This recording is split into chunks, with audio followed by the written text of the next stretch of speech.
even in a story where climate and geography are not really big components, they can make this world, they can establish the world. Now, if you really want to know what that's coming from, it's the gods, but that's not the point. Across galaxies and imaginative realms, stories carry us beyond the ordinary. This is Reading Things and Writing Stuff, where we explore the craft of sci-fi and fantasy stories and uncover how legendary tales are built so you can forge your own.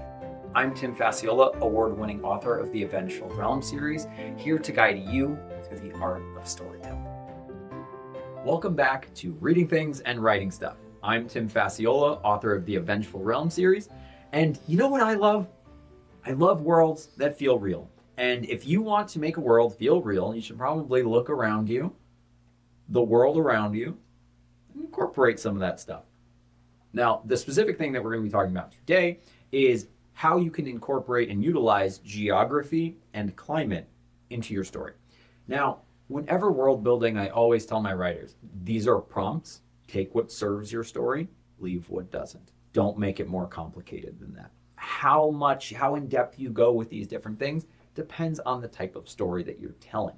Now, in some stories, it matters a lot, and in other stories, it's not really part of it. But if you can incorporate even little things, it can make the world feel real, it can make the world feel lived in. So, A Vengeful Realm, for example, geography is not a huge component. It's not like there's these vast swaths of it's a pretty confined story. The world's pretty confined. We're in a part of the world that's pretty temperate, but there is this one thing that is consistent. Every night, without fail, it rains. And the rains come from the east and move to the west. Every night, right after sundown, until they don't. Okay, so now there's something that has changed. So if even in a story where climate and geography are not really big components, they can make this world, they can establish the world. Now, if you really want to know what that's coming from, it's the gods, but that's not the point. It just makes a world, it establishes the tone for what these characters live through. If we can create that, it makes realism. Realism grounds fantasy so that the fantastical elements stand out. Now, there's a couple stories I really want to reference today because they incorporate geography in a way that, in geography and climate, in a way that solidifies the story and makes it so unique in its own. So the first book I want to talk about is N.K. Jemisin's The Fifth Season.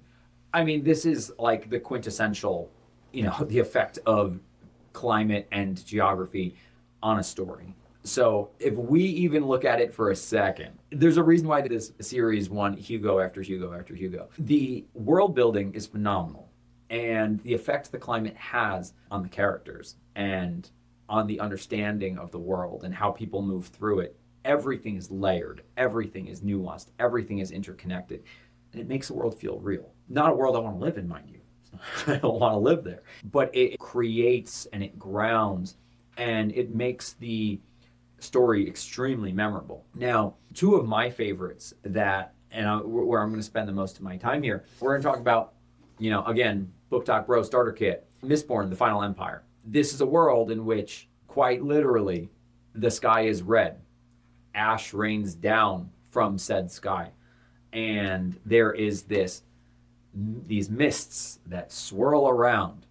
And this is the climate. Now, this takes place in, like a pretty confined, Scadrial, it's pretty confined. We're not like moving all around, and there's different kingdoms, different houses, and everyone is under the rule of the Lord Ruler. But it's the geography, how confined the geography is, and how oppressive the climate is, that makes this world so unique.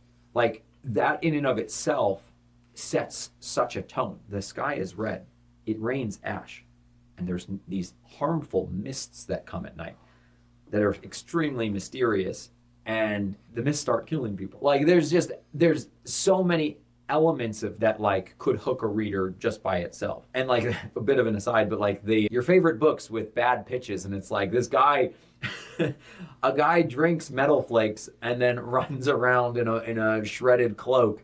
It's just with pennies. It's you can make a world feel so real, and you can also explain it poorly and make a world feel ridiculous. But anyway, Mistborn, the effect of the climate on the characters. If you lived in a world where all you saw was a red sky every day, It's not great. It's not like when it's cloudy, I get depressed. You know what I mean? There's a reason I live in Arizona. So like, if we can utilize world building, I keep talking about realism with geography and climate. Like, it doesn't need to feel real to our world. It just needs to be cohesive to itself to feel believable. And when it comes to the hows and whys, and once again, how it impacts the characters and how it shapes them, that's really where the magic happens. Now, another book that, I mean, it needs no introduction. A Game of Thrones, The Song of Ice and Fire by George R. R. Martin. The concept here with, first of all, the geography is pretty simplistic. It's very much based on our own. This is one of those scenarios where it doesn't need to be all that imaginative to make a completely fantastical world feel real. So like Westeros is based off of Western Europe, and Essos, across the narrow sea, is based on Eurasia. Like, it quite literally. It's not that, we don't need a historian, we don't need a anthropologist to kind of figure that out. But it creates, the Westeros, the seven kingdoms of Westeros, because of their geography and unique climate. And how does that impact the people? So whether you're in, Dorne in the south and, in the land of the Sunspear, like, it's a totally different feel than if you're up north. And that's a totally different feel if you're beyond the wall. So in this world where seasons can last generations, the stark words, winter is coming, that shapes a people. And that's extremely different. Like if the house words are winter's coming, and you must always be preparing, because that is going to drive your decision making. That is going to guide how you move through the world, compared to, the lands in the south where they're not the first line of defense against the wildlings. They're not the first line of defense if the wall were to crumble. They're not like all the myths and legends of, the stuff beyond the wall. And that's just what they are, stories. It doesn't feel real because there's distance. And this is something that happens in our world. With it, when you have proximity, some things that others might misconstrue as myths are no, this is real to this culture and community. So even if like it's quite literally not, like the Loch Ness monster, it's not real, but like go talk to people around Loch Ness.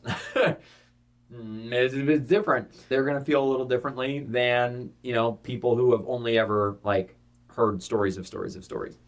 And if you address that in your world, it can make it feel more real.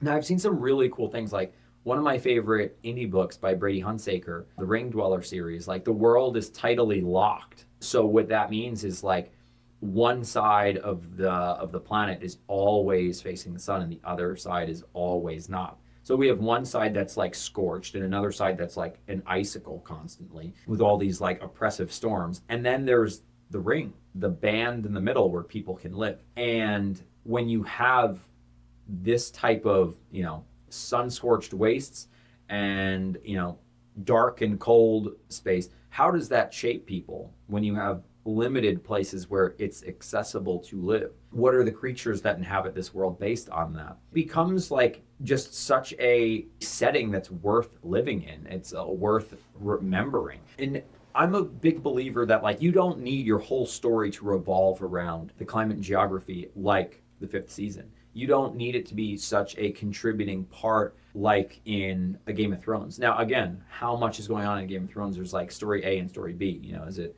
the White Walkers and the threat of the Whites, or the others? Is there, or is it more like, this is just what it is. Ash rains down from the sky and it sucks, but like there's nothing we can do about it. It just creates the status quo. It further cements the status quo. It further shapes the characters and allows them to push against something.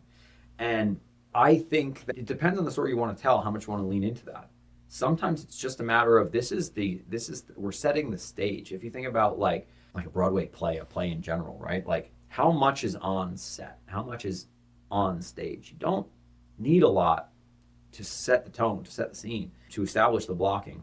But you need to be intentional about what you put in there. How does it serve the story? How does it impact the characters? Because it should. None of these elements should just be like, drop that in, drop that in, drop that in, and have all these disconnected things.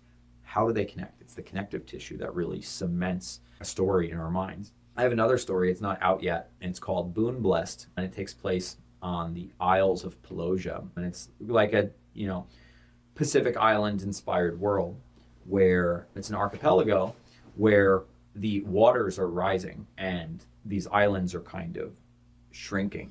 They're literally losing landmass. And simultaneously, there's something happening within the animals. They are amalgamating, they are morphing, they're becoming these chimera-like creatures that are amphibious, one. And two, now like a new growth, like that's been a thing, right? Fine. But now in a world where, people compete for the gods' blessings and the gods bestow these boons that allow people to fight back against the rising tides and the beasts that are coming with them. And yet the gods' boons are becoming less. Every boon comes with a bane, and the banes are getting stronger, and that impacts the people. And so weaker boons, stronger banes. And now all of a sudden, these creatures are also coming with magic resistant scales. So this sets the tone for the world. It's not what the story's about. It's the backdrop that shapes the characters, that drives their motivations. But it's not what the story's about.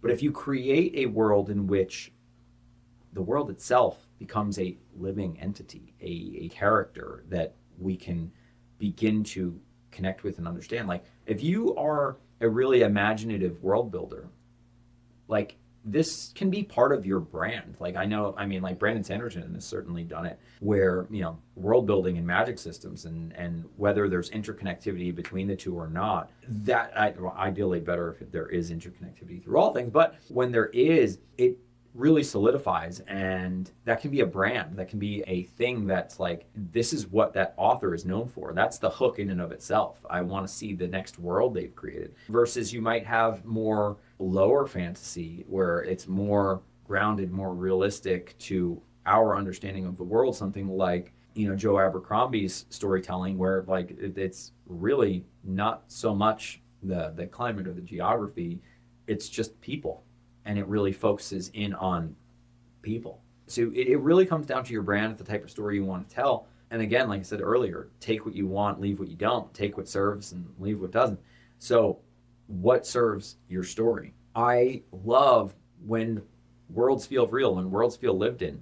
And if we can create that just by simple things like having a world feels real, it goes a long way. So thank you for joining on this episode of Reading Things and Writing Stuff. If you've read some of these books, some of these absolute bangers of books, awesome. Tell me in the comments, do you think George R. R. Martin's going to finish The Song of Ice and Fire? Are you excited for the next era of Mistborn? Have you read N.K. Jemisin's The Fifth Season? Like, give me what you got, and I look forward to seeing you in our next chapter.